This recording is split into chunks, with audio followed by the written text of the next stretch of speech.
Welcome to this special mini-series of the Ambitious and Balanced Working Moms podcast. In my work as a coach over the last 8 years, I've had thousands of conversations with working moms. And what I have found is that the ones that thrive at both the boardroom and at bedtime have one thing in common. They focus on 4 key priorities that support sustainable, fulfilling work-life balance. These are the very same priorities I coach on inside the Ambitious and Balanced program. And in this series, I'm giving you a behind the scenes look at what they are, why they matter, and how to create real transformation. Whether you're feeling overwhelmed, stretched thin, or like something needs to change, but you're not sure what, this series is your starting place. And if you're ready to go deeper, the next round of Ambitious and Balanced is open for enrollment right now. You can head to my website, RebeccaOlsonCoaching.com/ambitious and balanced to learn more and grab your spot. And let's get to it.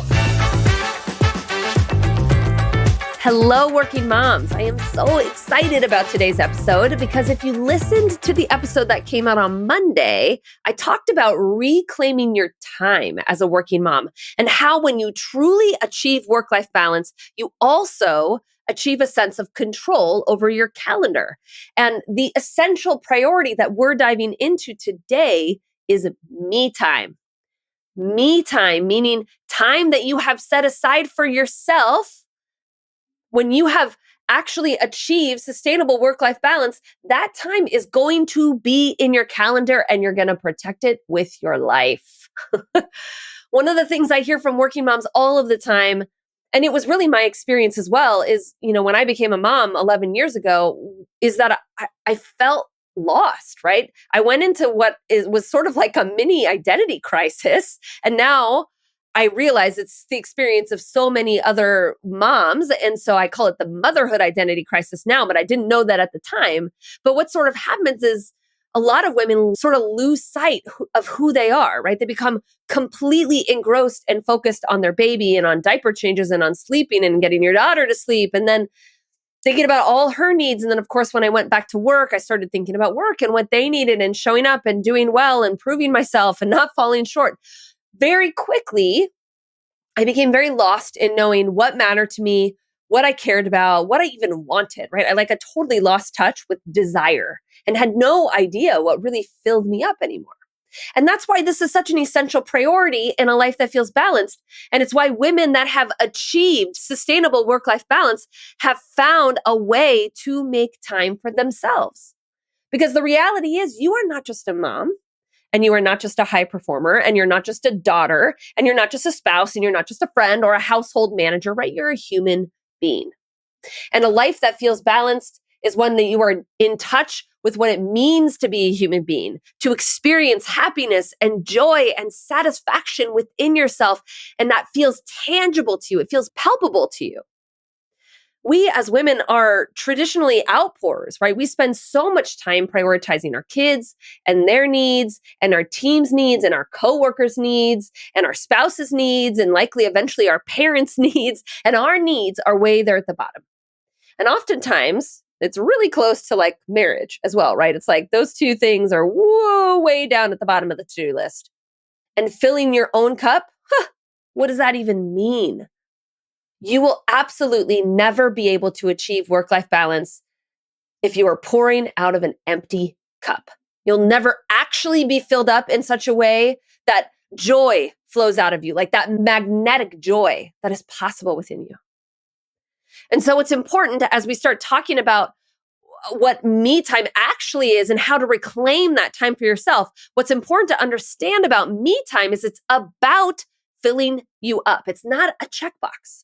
And clients will come to me and say, well, I really love organizing and I've been really wanting to organize that closet for a while. It would feel so good to do that. And I'm like, cool, great. You should definitely do that, but that's not me time. Or I'll have clients that come to me and they'll say, I really love working out. I love to run. And I'm like, great. You should definitely do that. It's important for your health. It's important for your longevity. You certainly need to do that, but that is not me time. At the end of your me time, you should feel filled up, not accomplished, if that makes sense. It's two very different things. You should feel satisfied, but not proud of yourself because you didn't necessarily do anything. You were a human being. You filled yourself up, right? Give, give, give, serve, serve, serve, put yourself last. That is the message that we hear from our culture. It is the traditional role that we as women have played in our households and in our societies. And it will continue to be the message to the next generation of girls who will grow up hearing that unless we decide to change it. And that change starts not in your calendar. It starts with the way you think about and how you value your me time and that time that you've set aside for yourself.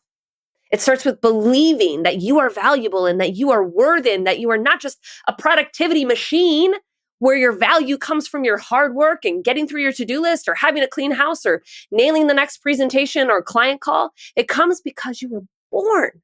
You don't have to prove yourself to anyone. You don't have to prove your value to anyone. And when you truly believe that, me time is going to get a whole lot easier. But Rebecca, look, I'm not even sure what I would do with the time set aside for myself, right? Now, look, if that's you, I want you to know you're not alone. A lot of my clients come to me and say that. I think I even talked about that in the last episode. And they sort of laugh at me, right? They're like, I'm not even sure what I would do with that time. Look, the things that fill you up today likely aren't the things that used to fill you up before kids. That's okay. You're likely going to have to explore some interests. Hey, you're going to have a little fun and get curious about what types of activities really, truly bring you joy. Because joy for the last several years has likely been centered around accomplishment, and it's been centered around fulfilling other people's needs. And me time is about tapping into joy, not for other people, but for you. And so you're going to have to learn what fun means to you in this season of life. Like you're literally going to have to go have fun for fun's sake. And I know that taking this time aside can feel so difficult for working moms, right? You get stuck in this mindset that there's just not enough time, or your spouse can't handle the kids without you. Actually, I had one client, I remember she admitted to me that she felt so guilty for getting up on a Saturday morning and going to a workout class because she was leaving her two young kids. I think they were both like under the age of 2 or something like that. She was leaving her two young kids with her husband, and she knew how difficult it was to be alone with the two of them. And so she felt so guilty for leaving her husband with them, even though she knew she needed that workout.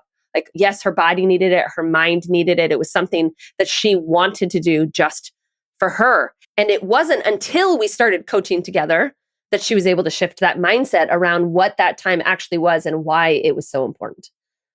I know so many women that see checking one more thing off the list, having a clean house, prepping for the next day as being valuable and productive. And I don't want to argue with you that prepping lunches and cleaning the house might make you feel good, and you'll certainly wake up tomorrow and be really glad you did it, but you're skirting joy, right? You'll have an efficient life, but you might not have a life filled with joy and happiness. And sometimes you're going to have to choose between those two things. I know that's a hard thing to say, but would you rather be filled with joy and have fun from time to time, like not all the time, but from time to time, or be super efficient with your time? Because sometimes you can't have both. Or would you rather feel prepared tomorrow or belly laugh with your best friend? Because sometimes you have to make a choice between the two. My client, Erica, who was in the last cohort of Ambitious and Balanced, you've heard her here on the podcast, she started picking up a book and reading like 20 or 30 minutes before her boys got home from daycare, rather than picking up the house and rather than answering a couple more emails. It was one of the hardest things for her to do. But she found that when she did it, when her boys would come to her and open that door and they would have that smile on their face and they would run to her, she was like ready for them. She was coming at them from a place of being filled up instead of depleted, feeling like her kids were just one more thing she had to manage that night. And I know I've talked about Dana on the podcast because she was the one that loved going to concerts. She had totally cut that out from her life. And so in the middle of the program, she booked some tickets to a concert she really wanted to go to. I think she was going with a girlfriend. And just that act alone, she hadn't even gone to the concert. She just booked the tickets. But that act alone made her feel like herself again. That's what she told us. There's even a working mom in the current cohort who decided to take paddleboarding lessons, something that she'd always wanted to do. And we literally had to walk step by step on what it was going to take for her to take those 2 hours, like carve them out of a Saturday morning to take lessons, because it felt so difficult for her to do that. But she also knew it was something she had to do just for herself because she was operating from such a place of depletion that she was willing to do the uncomfortable thing to make it happen. I am doing this whole mini series right here around the 4 essential priorities because I want you to catch a glimpse around what someone that has experienced sustainable work-life balance prioritizes. And me time is at the top of the list, guaranteed. In this program, we focus on those 4 essential priorities, and you learn how to put those into your calendar first. That's a method I call priority first calendaring. You take the time to focus on why these priorities are essential to you, to build a sense of commitment and purpose as to why you're prioritizing them. And then what I teach you is a whole host of tools on how to make sure you follow through, because getting it onto your calendar is actually the easy part, believe it or not. Following through and doing it, like that's a whole nother thing, right? I remember one of my clients who loved going to yoga, and it was like the hardest thing. Her little 2-year-old would come to the window and bang on it and cry and go, no, mama, don't go, don't go. Oh my gosh, it's so heartbreaking to even think about that. And yet that yoga class made her feel whole again. It was something she absolutely loved to do. It filled her up so much that when she would come back home to be with her daughter, she was operating from a place of overflowing, a place of excitement, of presence. Maybe you have a kid that is telling you, don't go, mom.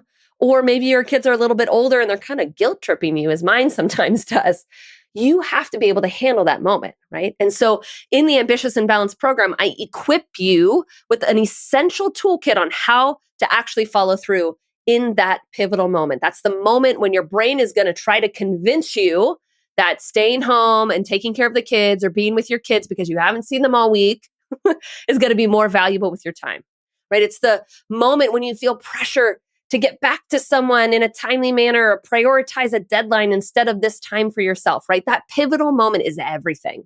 And I walk you through a protocol and exactly what you need to do when that moment comes up. Working moms, me time is not selfish and it's not optional.